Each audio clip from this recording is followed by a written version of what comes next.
નમસ્કાર વિદ્યાર્થી મિત્રો, હું રમેશ બાંભણિયા બંગલ મૂર્તિ વિદ્યાલયમાં આપનું સ્વાગત કરું છું. મિત્રો, ધોરણ 10 વિષય વિજ્ઞાન આજના લેક્ચરની અંદર આપણે તત્વનું સ્થાન સમૂહમાં કઈ રીતનું હોય અને આવર્તમાં કઈ રીતનું હોય એના વિશે આપણે વાત કરવાની છે. આગળના લેક્ચરની અંદર આપણે આવર્ત એટલે શું અને સમૂહ એટલે શું એનો અભ્યાસ કર્યો. મેન્ડેલિફની મર્યાદાની વાત કરી આપણે. આજે આપણે કે ભાઈ તત્વો છે એ આવર્ત કોષ્ટકમાં કઈ રીતના ગોઠવાયેલા હોય એના વિશે આપણે અહીંયા વાત કરવાની છે. તો આપણે સૌ પ્રથમ વાત કરીશું કે સમૂહમાં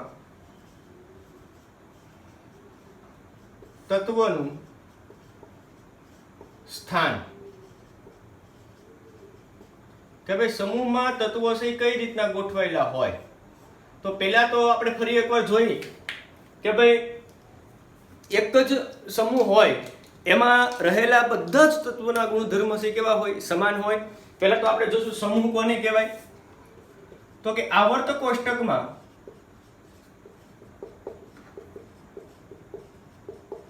ઊભા સ્તંભને શું કહેવાય? તો કે સમૂહ કહે છે. જે ઊભો સ્તંભ હોય આવર્ત કોષ્ટકની અંદર, તમારી ટેક્સ્ટબુકમાં તમે આવર્ત કોષ્ટક જોઈ શકો, એમાં જે આ રીતનો ઊભા સ્તંભ હોય એને શું કહેવાય? સમૂહ. સમૂહની કુલ સંખ્યા કેટલી? તો કે 18. જો જૂના આવર્ત કોષ્ટકમાં 7 સમૂહ હતા, બરાબર, પણ જે આધુનિક આવર્ત કોષ્ટક બન્યું એમાં સમૂહની સંખ્યા કેટલી? તો કે 18. તો કે કુલ સમૂહ કેટલા? તો કે 18 સમૂહ. 1 થી 18 સમૂહ આવર્ત કોષ્ટકની અંદર આવેલા હોય. હવે આપણે વાત કરવાની છે કે ભાઈ એક જ સમૂહમાં જે તત્વો આવેલા હોય એ કેવા હોય. કે ભાઈ સમૂહની અંદર તત્વોની ગોઠવણી કઈ રીતના કરી શકાય. કે ભાઈ આને સમૂહ 1 માં મૂકવું, આ તત્વને સમૂહ 2 માં મૂકવું, આ તત્વને સમૂહ 17 માં મૂકવું, એ કઈ રીતના નક્કી થાય? તો એ આપણે જોઈએ. તો કે મિત્રો, કે જે તત્વોની સંયોજકતા કક્ષામાં, સંયોજકતા કક્ષા એટલે શું? તો કે તત્વોની બાહ્યતમ કક્ષા. બાહ્યતમ કક્ષા. સંયોજકતા કક્ષા કોને કહેવાય? તો કે બાહ્યતમ કક્ષા હોય એને એની સંયોજકતા કક્ષા કહેવાય. કક્ષામાં ઇલેક્ટ્રોનની સંખ્યા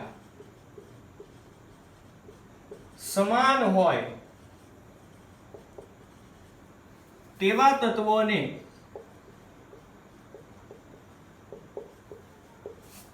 એક જ સમૂહમાં ગોઠવવામાં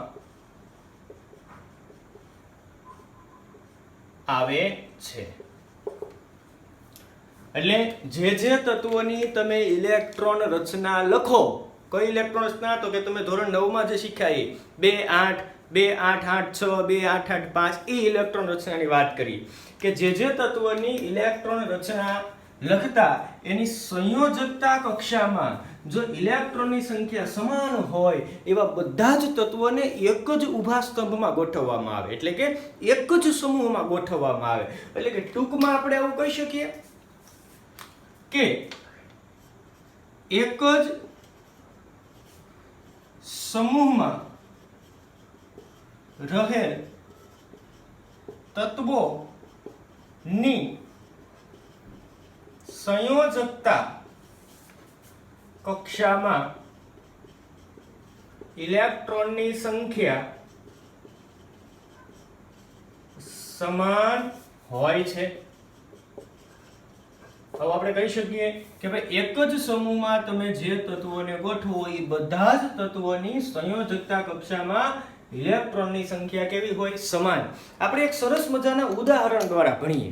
આપણે એક ઉદાહરણ લઈએ કે સાહેબ કઈ રીતના, જેમ કે આપણે સમૂહ 1 નું ઉદાહરણ લઈએ. તમે આવર્ત કોષ્ટકમાં જોશો તો એમાં તમારે પહેલો સમૂહ લેવાનો છે કે સમૂહ 1 ની વાત કરીએ આપણે. તો પહેલા તો આપણે લખશું સમૂહ 1 ના તત્વો. અહીંયા લખશું સમૂહ 1 ના તત્વો. બરાબર, આપણે આ રીતના ખાના ગાળ નાખશું.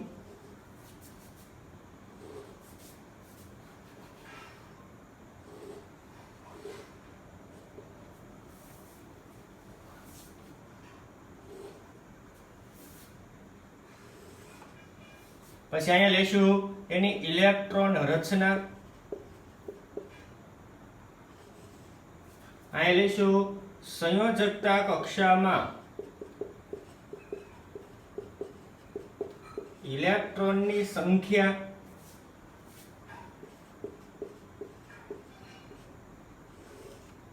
સંયોજકતા કક્ષા એટલે કઈ કક્ષા? બાહ્યતમ કક્ષા.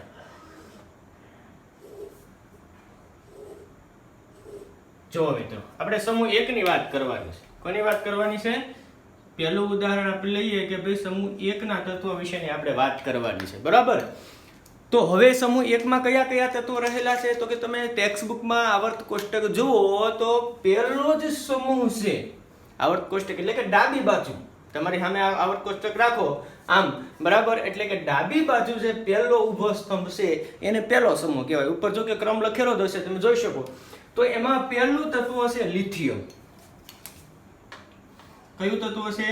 લિથિયમ. પછી સોડિયમ, પછી પોટેશિયમ, રૂબેડિયમ અને સીઝિયમ ને છેલ્લું છે ફ્રાન્સિયમ. બરાબર? આપણે 5 તત્વો લઈએ એટલે આપણને ખ્યાલ આવે. હવે જો એમાં લિથિયમ નો પરમાણુ ક્રમાંક એટલે કે Z બરાબર 3 છે. પછી સોડિયમ નો પરમાણુ ક્રમાંક Z બરાબર 11 છે. પોટેશિયમ નો પરમાણુ ક્રમાંક Z બરાબર 19 છે. રૂબેડિયમ નો પરમાણુ ક્રમાંક Z બરાબર 37 છે. અને સીઝિયમ નો પરમાણુ ક્રમાંક Z બરાબર 55 છે. પરમાણુ ક્રમાંક એનો લખ્યો આપણે. શું લખ્યો? પરમાણુ ક્રમાંક. તો હવે જેટલો જ પરમાણુ ક્રમાંક હોય એટલા જ એની અંદર ઇલેક્ટ્રોન હોય અને એટલા જ એની અંદર શું હોય? પ્રોટોન. એવું આપણે પહેલા ભણી ગયા કે કોઈ પણ તત્વમાં જેટલો એનો પરમાણુ ક્રમાંક હોય એટલા જ એમાં શું હોય? ઇલેક્ટ્રોન ને એટલા જ એમાં શું હોય? પ્રોટોન. આ સૂત્ર આપણે પહેલા ભણી ગયા મિત્રો. અને આગળના લેક્ચરની અંદર કે જેટલો પરમાણુ ક્રમાંક એટલા ઇલેક્ટ્રોન એટલા પ્રોટોન. પ્રોટોન એટલે કે એનો કેન્દ્રીય ધન વીજભાર અને ઇલેક્ટ્રોન એટલે કે એનો ઋણ વીજભાર. બરોબર?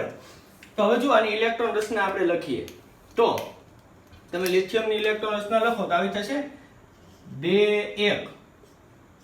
પછી સોડિયમની લખો તો 2 8 1. પછી પોટેશિયમની લખો 2 8 8 1. પાછા ગણી લેવાના ઇલેક્ટ્રોન. લિથિયમમાં 3 1 2 ને 3 થઈ ગયા. સોડિયમમાં 11 તો કે 8 ને 2 10 ને 11 થઈ ગયા. પોટેશિયમમાં 19 તો કે 8 ને 2 10 10 ને 8 18 ને 19 થઈ ગયા. રૂબેડિયમની લખો 2 8 8 18 1. અને સીઝિયમની લખો 2 8 8 18 18 અને 1. તો આ બધી આપણે ઇલેક્ટ્રોન રચના લખી મિત્રો. તમે અહીં જોઈ શકો બધા જ મિત્રો કે આ બધા જ તત્વોની જે આપણે ઇલેક્ટ્રોન રચના લખી એમાં એની છેલ્લી કક્ષકમાં ઇલેક્ટ્રોનની સંખ્યા કેટલી છે એ તમે ગણો તો તમને ખ્યાલ આવશે મિત્રો કે છેલ્લી કક્ષામાં તમે જુઓ તો લિથિયમની બાહ્યતમ કક્ષા એટલે કે એની સંયોજકતા કક્ષકમાં કેટલા ઇલેક્ટ્રોન? 1. સોડિયમની સંયોજકતા કક્ષકમાં કેટલા ઇલેક્ટ્રોન? 1. સંયોજકતા એટલે છેલ્લી કક્ષા, બાહ્યતમ કક્ષા. પોટેશિયમની સંયોજકતા કક્ષકમાં કેટલા ઇલેક્ટ્રોન? તો કે 1. રૂબેડિયમની સંયોજકતા કક્ષકમાં કેટલા ઇલેક્ટ્રોન? તો કે 1. અને સીઝિયમની સંયોજકતા કક્ષકમાં કેટલા ઇલેક્ટ્રોન? તો કે 1. એટલે આપણે અહીં લખી શકીએ મિત્રો કે લિથિયમની સંયોજકતા કક્ષકમાં 1 ઇલેક્ટ્રોન, સોડિયમની સંયોજકતા કક્ષકમાં 1 ઇલેક્ટ્રોન, પછી પોટેશિયમની સંયોજકતા કક્ષકમાં 1 ઇલેક્ટ્રોન, પછી રૂબેડિયમની સંયોજકતા કક્ષકમાં 1 ઇલેક્ટ્રોન અને સીઝિયમની સંયોજકતા કક્ષકમાં 1 ઇલેક્ટ્રોન. એટલે કે બધા જ તત્વોની અહીંયા 5 તત્વો છે. આ 5 તત્વોની સંયોજકતા કક્ષકમાં ઇલેક્ટ્રોનની સંખ્યા 1 1 છે એટલે કે સમાન છે. હા કે ના? તો કે યસ. તો કે માટે લિથિયમ, સોડિયમ, પોટેશિયમ, રૂબેડિયમ ને સીઝિયમ ને એક જ સમૂહમાં ગોઠવવામાં આવે. શું કામ? કારણ કે એની સંયોજકતા કક્ષકમાં ઇલેક્ટ્રોનની સંખ્યા કેવી છે? સમાન. આપણી વ્યાખ્યા શું કે જે તત્વોની સંયોજકતા કક્ષકમાં ઇલેક્ટ્રોનની સંખ્યા સમાન હોય તો આ બધા જ તત્વોની સંયોજકતા કક્ષકમાં ઇલેક્ટ્રોનની સંખ્યા કેવી છે? સમાન. તેવા તત્વોને એક જ સમૂહમાં ગોઠવવા. હવે આપણે અહીંયા લખી શકીએ એવું. આ બધું તમારે બોર્ડ વર્ક છે એ તમારી બુકની અંદર લખતું જવાનું, બરાબર?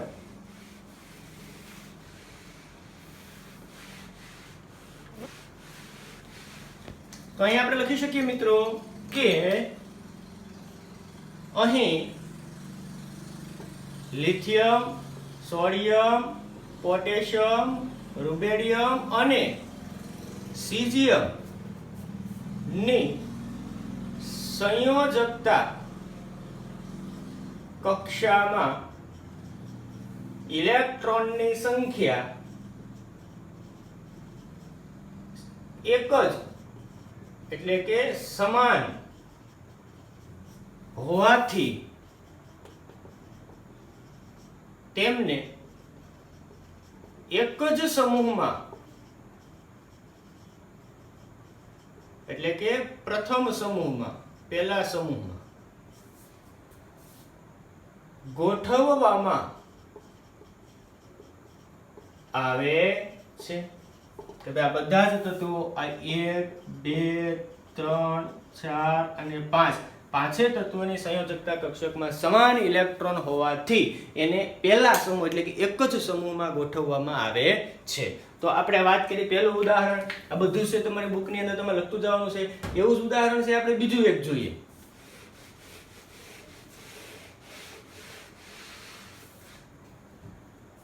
એક્ઝામ્પલ 2.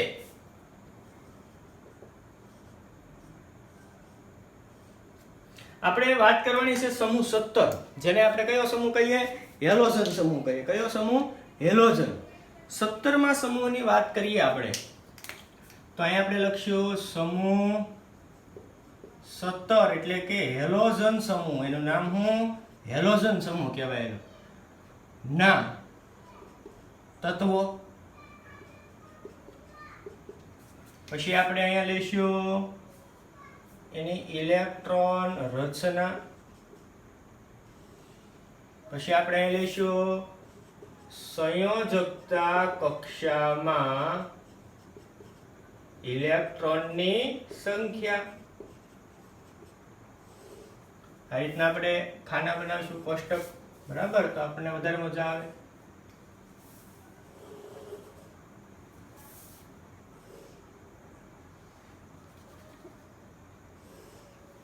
હવે આપણે અહીં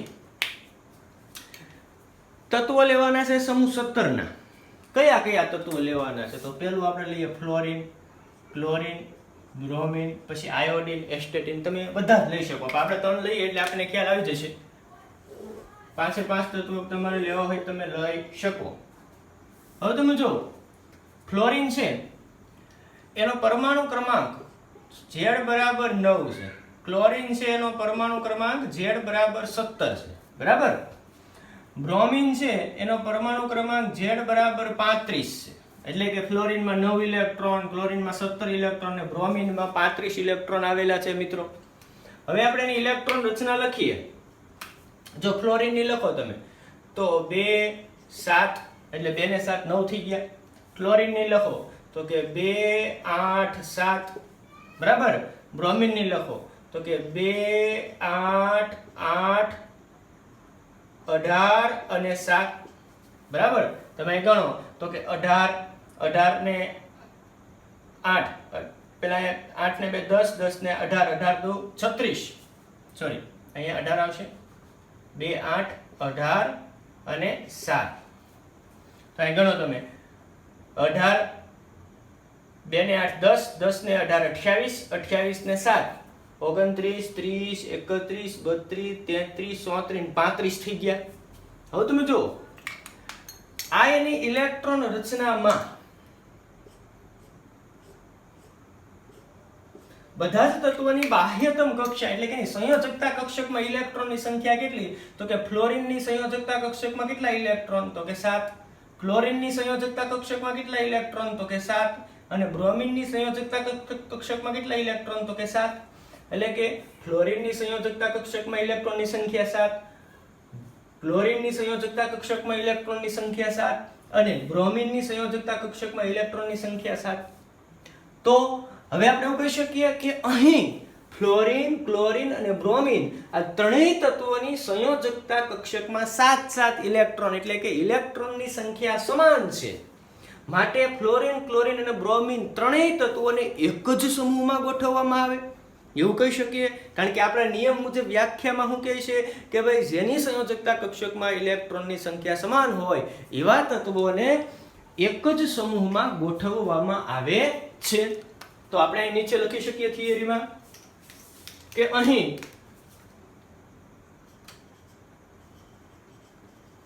ફ્લોરિન, ક્લોરિન અને બ્રોમિન ની સંયોજકતા કક્ષામાં ઇલેક્ટ્રોનની સંખ્યા સમાન હોવાથી તેમને એક જ સમૂહ 17 માં મૂકવામાં આવે છે અથવા તો ગોઠવવામાં આવે છે.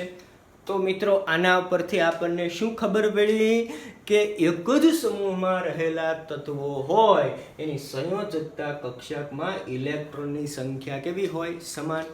હવે જો ઇલેક્ટ્રોનની સંખ્યા સમાન હોય તો એ બધા સરખા ઇલેક્ટ્રોન ગુમાવવાના, એટલે કે બધા જ તત્વો એક સરખી રાસાયણિક પ્રક્રિયા કરવાના, એટલે કે એક જ સમૂહમાં જે તત્વો રહેલા હોય એના રાસાયણિક ગુણધર્મો કેવા? સમાન. આપણને આગળ યાદ કરો, મેન્ડેલિફે શું કીધું કે એક જ સમૂહમાં રહેલા તત્વોના તમામ પ્રકારના ગુણધર્મો છે એ કેવા હોય છે? તો કે સમાન હોય છે. હવે આપણે સમૂહ જોયું, હવે આપણે જોવાનું છે આવર્ત.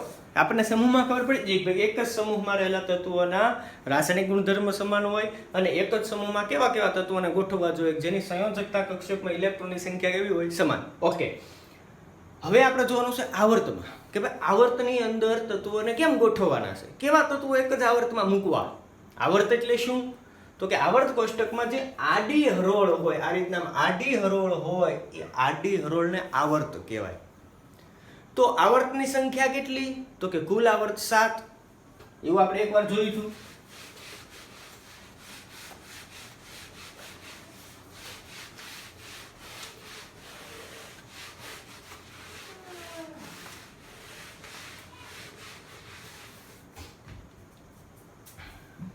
તો હવે આપણે આવર્તમાં તત્વોનું સ્થાન વિશે વાત કરીશું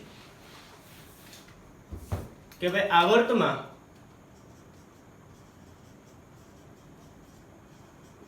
તત્વોનું સ્થાન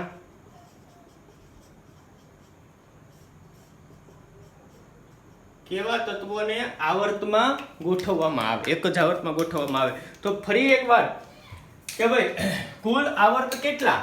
તો કે પહેલા તો આવર્ત કોને કહેવાય? તો કે આવર્ત કોષ્ટકમાં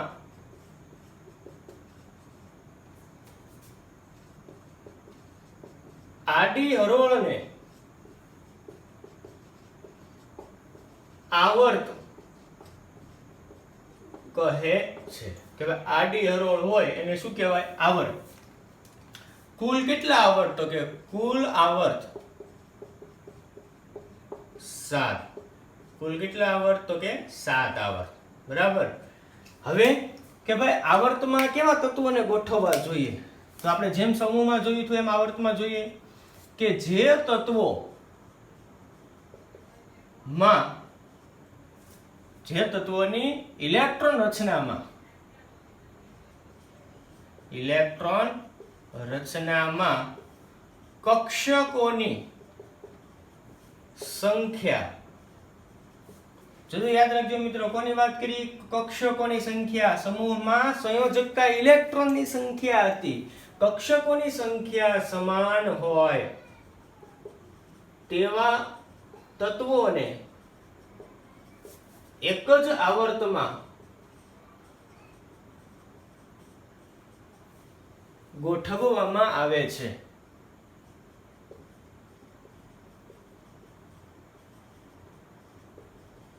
કે જે તત્વોની ઇલેક્ટ્રોન રચના લખો અને જે તત્વોની ઇલેક્ટ્રોન રચનામાં કક્ષકોની સંખ્યા સમાન હોય.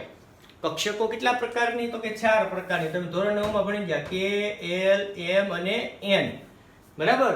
કક્ષકોની સંખ્યા સમાન હોય એવા તત્વોને એક જ આવર્તમાં એટલે કે એક જ આડી હરોળમાં ગોઠવવામાં આવે છે. એટલે કે આપણે એવું કહી શકીએ મિત્રો કે એક જ આવર્તમાં રહેલા એક જ આવર્તમાં રહેલા બધા જ તત્વોમાં કક્ષકોની સંખ્યા સમાન હોય છે. બીજી વાત કે જેટલામાં આવર્ત હોય એટલી જ એનામાં કક્ષા હોય. એટલે કે આવર્ત ક્રમ શું દર્શાવે કે તત્વમાં કક્ષકોની સંખ્યા દર્શાવે. એટલે આપણે એ પણ લખી શકીએ કે અહીં આવર્ત ક્રમ એ કક્ષકોની સંખ્યા દર્શાવે છે. હું એમ કહું કે એક તત્વ બીજા આવર્તમાં રહેલું છે, બીજા આવર્તમાં રહેલું છે, તેનો મતલબ એના એ તત્વમાં બે કક્ષક હોય. કેટલી કક્ષક હોય? બે. હું એમ કહું એક તત્વ છઠ્ઠા આવર્તમાં રહેલું છે, તો એનો મતલબ કે એમાં કુલ કક્ષક કેટલી હોય? 6 હોય. હું એમ કહું કે મારી પાસે 5 તત્વો છે અને 5 તત્વોમાં 3 કક્ષક છે, તો એનો મતલબ શું થયો કે એ 5 તત્વો ત્રીજા આવર્તમાં રહેલા છે. બરોબર? હા કે ના? હવે આપણે ઉદાહરણથી જોઈએ. એક્ઝામ્પલ પહેલું લઈએ. આપણે વાત કરવાની છે બીજા આવર્તના તત્વો માટે. જોઈએ આપણે તો અહીંયા આપણે લખશું બીજા આવર્તના તત્વો.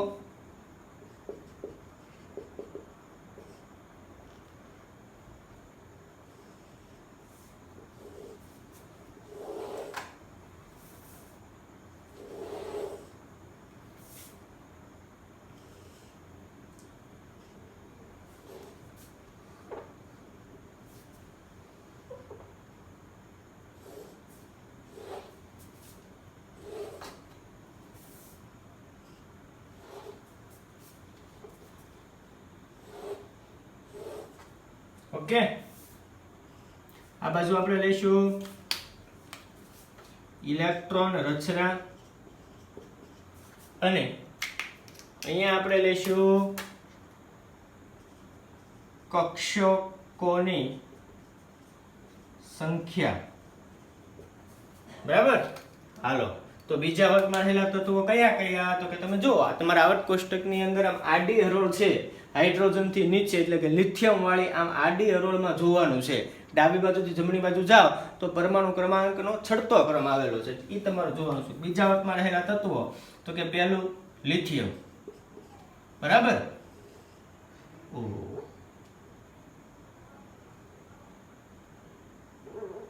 પહેલું તત્વ કયું? લિથિયમ. હાલો, બીજું બેરિલિયમ, ત્રીજું બોરોન, ચોથું કાર્બન, પછી નાઇટ્રોજન, ઓક્સિજન, ફ્લોરિન અને નિયોન. આ બીજા આવર્તમાં રહેલા તત્વો છે. એનો પરમાણુ ક્રમાંક તમે જો તો લિથિયમ છે એ Z બરાબર 3, બેરિલિયમ Z બરાબર 4, બોરોન Z બરાબર 5, કાર્બન Z બરાબર 6, નાઇટ્રોજન Z બરાબર 7, ઓક્સિજન Z બરાબર 8, ફ્લોરિન Z બરાબર 9 અને નિયોન Z બરાબર 10. એટલે કે પરમાણુ ક્રમાંકનો કેવો છે ક્રમ? છડતો ક્રમ. મેન્ડેલિફે કીધું ને, હેનરી મોસને સુધારો કર્યો કે તત્વો તેમના પરમાણુ ક્રમાંકના છડતા ક્રમમાં ગોઠવાયેલા હોય. બરાબર? તો જો એક પરમાણુ ક્રમાંકમાં 1 એકમનો વધારો થાય, 3 પછી 4 એટલે 1 એકમ વધ્યું, પછી 4 પછી બોરોનનો 5 1 એકમ વધ્યું, પછી બોરોન પછી કાર્બનનો 6 એટલે કે 5 માંથી 6 છે, એટલે કે એક પરમાણુ ક્રમાંકમાં વધારો થાય છે. બરોબર?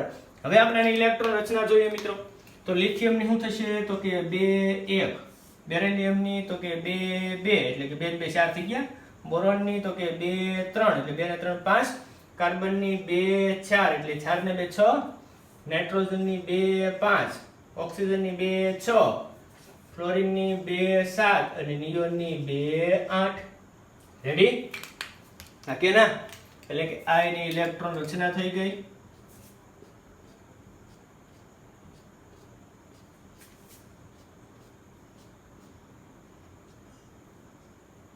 હવે તમે જુઓ મિત્રો કે આ એક જ આવર્ત, કયો આવર્ત? તો કે આવર્ત 2. આ બીજા આવર્તના તત્વો છે કે આવર્ત 2 ના તત્વો છે, બરાબર. તો હવે બીજા આવર્તમાં ગોઠવાયેલા બધા તત્વો છે. તમે જો લિથિયમમાં કેટલી કક્ષક? 2. કઈ કઈ? તો કે એક K અને L. પહેલી કક્ષક હંમેશા K હોય, બીજી L, ત્રીજી M અને ત્રીજી N. જેમ પરમાણુ હોય ને, પરમાણુ, આ પરમાણુનું કેન્દ્ર છે. પછી આ પહેલી કક્ષક, તો આ K, પછી આ બીજી કક્ષક, આ L, આ ત્રીજી કક્ષક, આ M અને એની પછીની N, બરાબર. તો જો લિથિયમમાં 2 કક્ષક, બેરિલિયમમાં 2 કક્ષક, બોરોનમાં 2 કક્ષક, કાર્બનમાં 2 કક્ષક, નાઇટ્રોજનમાં 2 કક્ષક, ઓક્સિજનમાં પણ 2 કક્ષક અને ફ્લોરિન અને નિયોનમાં પણ કેટલી કક્ષક? 2 કક્ષક. એનો મતલબ કે આપણી વ્યાખ્યા મુજબ કે બધા જ તત્વોમાં કક્ષકોની સંખ્યા કેટલી છે? તો કે 2 છે, એટલે કે સમાન છે.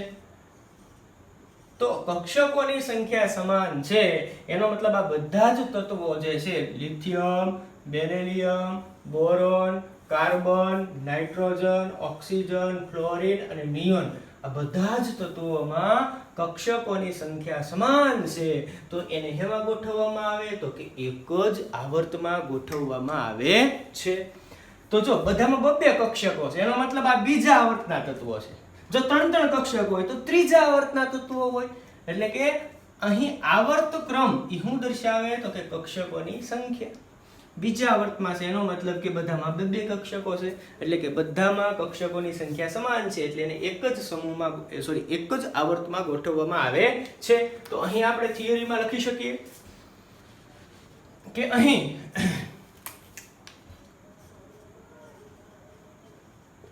Lithium, beryllium, boron, carbon, nitrogen, oxygen, fluorine અને નિયોન માં કક્ષકોની સંખ્યા 2 એટલે કે સમાન હોવાથી તેમને બીજા આવર્તમાં, એટલે કે તેમને એક જ આવર્ત 2 માં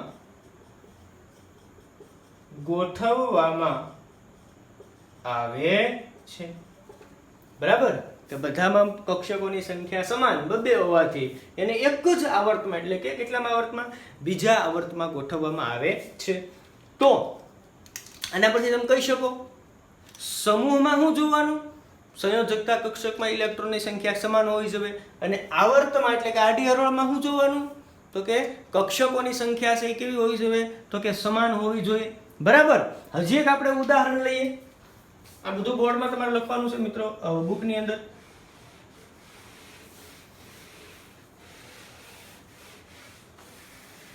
હવે આપણે ત્રીજા આવર્ત માટે લઈએ. હજી એક ઉદાહરણ લઈએ. એક્ઝામ્પલ 2 માં આપણે શું લેશું? તો કે ત્રીજા આવર્તના તત્વો.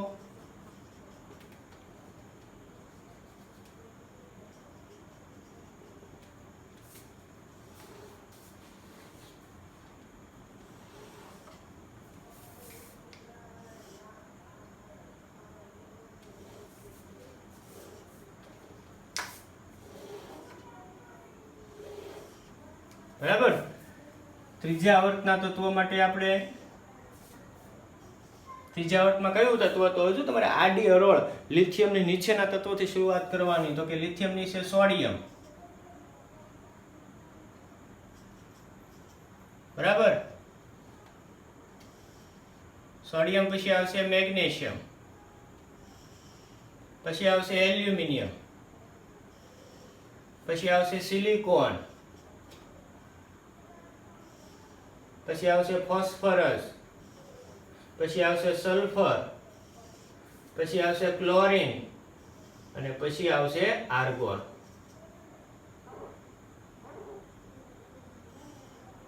તો આ ત્રીજા આવર્તના તત્વો છે મિત્રો. આનો પરમાણુ ક્રમાંક આપણે જોઈએ તો કે સોડિયમનો પરમાણુ ક્રમાંક 11, મેગ્નેશિયમનો 12, aluminium 13, silicon 14, phosphorus 15, sulphur 16, chlorine 17 અને આર્ગોન 18. બરાબર. હવે આપણે શું લેશું તો કે એની ઇલેક્ટ્રોન રચના. તો જો હવે સોડિયમ 11મું તત્વ છે એની ઇલેક્ટ્રોન રચના લખો ફટાફટ. તો શું થશે 2 8 1. તો કે 2 ને 8 10, 10 ને 1 11, 2 8 12, સોરી 2 એટલે 12 થઈ ગયા, 2 8 3, 2 8 4 એટલે કે 2 8 5, 2 8 6, 2 8 7 અને 2 8 8. રેડી? હવે તમે જુઓ કક્ષકોની સંખ્યા લેવાની છે.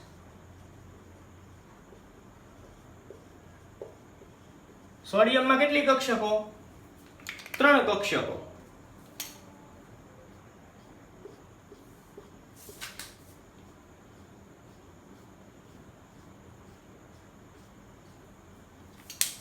સોડિયમમાં કેટલી કક્ષકો? 3. 1 2 અને 3.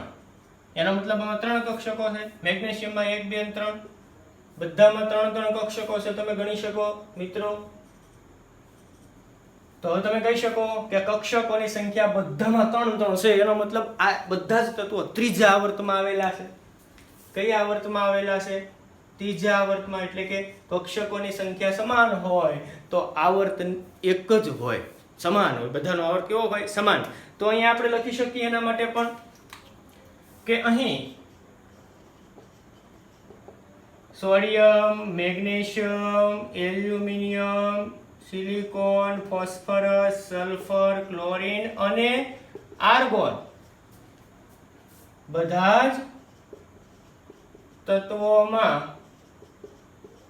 કક્ષકોની સંખ્યા સમાન હોવાથી એક જ આવર્ત કયો તો કે 3 માં ગોઠવાયેલા હોય છે. રેડી? એટલે કે બધામાં 3 કક્ષકો છે. એનો મતલબ એ બધા જ તો એક ત્રીજા આવર્તમાં ગોઠવાયેલા હોય, અથવા તમે એમ પણ કહી શકો કે આવર્ત ત્રીજામાં રહેલા તત્વો હશે. એટલે કે બધામાં 3 કક્ષકો હોય. જો આવર્ત ચોથામાં રહેલા તત્વો હોય બધામાં 4 કક્ષકો હોય. આવર્ત 5માં રહેલા તત્વો હોય તો બધા જ તત્વોમાં 5 કક્ષકો હોય. બીજી એક અગત્યની વાત મિત્રો કે અહીં જો જેમ આવર્તમાં ડાબી બાજુથી જમણી બાજુ જાઓ એમ પરમાણુ ક્રમાંકમાં 1 એકમનો વધારો થાય. તો એનો મતલબ સંયોજકતા કક્ષકમાં 1 ઇલેક્ટ્રોનની સંખ્યા વધે. જો આની સંયોજકતા કક્ષકમાં 1 ઇલેક્ટ્રોન તો આની સંયોજકતા કક્ષકમાં 2 એટલે કે 1 ઇલેક્ટ્રોન વધ્યો. આની સંયોજકતા કક્ષકમાં 3 ઇલેક્ટ્રોન એટલે કહી શકીએ કે અહીં આવર્તમાં જમણી બાજુ જતા સંયોજકતા ઇલેક્ટ્રોનમાં 1 નો વધારો થાય છે. તો આ મિત્રો આપણે વાત કરી સમૂહમાં અને આવર્તમાં તત્વોનું સ્થાન, કઈ રીતના કેવા તત્વો સમૂહમાં ગોઠવાય અને કેવા તત્વો આવર્તમાં. એક જ વાત યાદ રાખવાની કે જે તત્વોની સંયોજકતા કક્ષકમાં ઇલેક્ટ્રોનની સંખ્યા સમાન હોય એને એક સમૂહમાં મૂકવા અને જે તત્વમાં કક્ષકોની સંખ્યા સમાન હોય એને એક આવર્તમાં મૂકવા. તો આજનું હોમવર્ક છે એ જેટલું મેં બોર્ડ ઉપર લખ્યું એ બધું જ, એટલે કે સમૂહમાં તત્વનું સ્થાન એના 2 ઉદાહરણ, આવર્તમાં તત્વનું સ્થાન એના 2 ઉદાહરણ, એટલું તમારે હોમવર્કમાં એકવાર ફરજિયાત લખવાનું છે, પાકું કરવાનું છે. અહીં આજનો લેક્ચર છે આપણે પૂર્ણ કરીએ છીએ. નમસ્કાર.